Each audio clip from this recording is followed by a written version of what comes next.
What's going on, guys? I'm out here in the shop. I'm trying to get my toolbox unloaded. I finally got it in the back of the truck. Let me show you what I got going on here. I was trying to get some help. A friend of mine to come give me a hand, and you know how it is when you try to get somebody to come give you a hand. They want to do it on their time when it's convenient for them, which I totally understand. So I went ahead. I'm in the process of doing it by myself as usual. Well, you guys get to help tonight, so that's good. But don't buy one of these cheap tailgates. This thing is just about totally destroyed. Anyway, I got the toolbox in the truck there, as you can tell. And I'm not sure how much weight this thing is, but I'm guessing somewhere between 800 and 1,000 pounds because the box alone is about 450.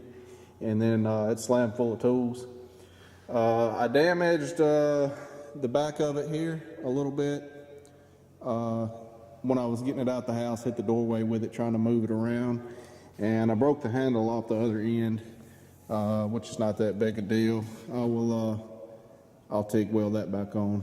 It's just little brackets that bolt on, and I'll take those brackets off, flatten them out, TIG weld it back, put it back on there, spray a little paint on it, no big deal. But so I've got it set up here. I got this real sketchy setup here going on, and these are wood trusses. Not really the best thing, but I got a choker strap on the center 2x6. That's the strongest point of the truss is right there, so you're pulling down right in that joint, as opposed to being out here somewhere in the middle. So right in the center, right there, of those trusses is going to be your strongest point because you're pushing out against the truss and the way the truss is supposed to work. So even though it's not the best thing to be pulling on the bottom of a wooden truss, it's what I got to work with, so that's what we're doing. The rig I got set up here is just some scrap 2x6s I had laying around the shop. I got set up for a lifting beam here, and I got it screwed together with deck screws. Yes, deck screws. These things right here that Steve Robb loves. You guys don't tell Steve Robb I'm using deck screws. So yeah, I got that. They're not structural though, guys. I'm just kidding with y'all. They're not structural. They're just kind of holding the fixture together there. Anyway, I got some old flatbed straps. Don't have any chokers that long, but I got some old flatbed straps. They're not good enough to use on a flatbed, so we're going to use them to lift a toolbox full of tools. So that's a great idea. But anyway. So enough with the sarcasm here, and we're going to get this started, and hopefully we don't drop this toolbox. I've kind of got it centered. I kind of picked up just a little bit, kind of tried to get the center of balance there. So hopefully this will go good, and I can drive out from under it and set it down, and nothing bad happens. But if it does, you guys will get to see. So here we go.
All right, guys, that's that, and I have to straighten the top back out there just a little bit. It's pretty straight. I'll bump on that with a hammer a little bit. Maybe grab it with a crescent right there and fix it a little bit. And this handle here was just kind of tack welded on there. I think these little thin brackets right there, you can tell they're not very thick. And it was just tack welded on there right there. When I was trying to get it over the lip there in my house, I had this in my house, and while I was getting my shop built, and I picked up on this to get it over the doorway, and I was trying to anyway, and the handle come off. So I used that those scrap 2x6s right there. I got those just laying around the shop, and I use them for driving vehicles on. Say if I need to get a jack up under it, you put those down and drive on it. If you need a little extra clearance to get your jack up under the truck or whatever, if you just need just a little bit extra clearance, like working on big trucks, you can stack 2 or 3 of those on top of one another and drive on top of it, while not jacking it up. But I use those to pry the bottom of the box up and get it up over the doorway lip, and got it in the back of my truck there. And like I say, this bumped up against the doorway there, and this is real flimsy right here. But no big deal. We got it in there. We didn't drop it, and so I'm happy about that.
Alright guys, that's a wrap for tonight. I got it back on there. I won't be winning any Scratch Start TIG welding awards, but that's okay. It's on there. It looks good. It's a lot better weld than the factory put on there, where there's little tack welds that broke off. I didn't have any paint, so I'll just I'll paint it later. I'll pull it back off there and paint it later.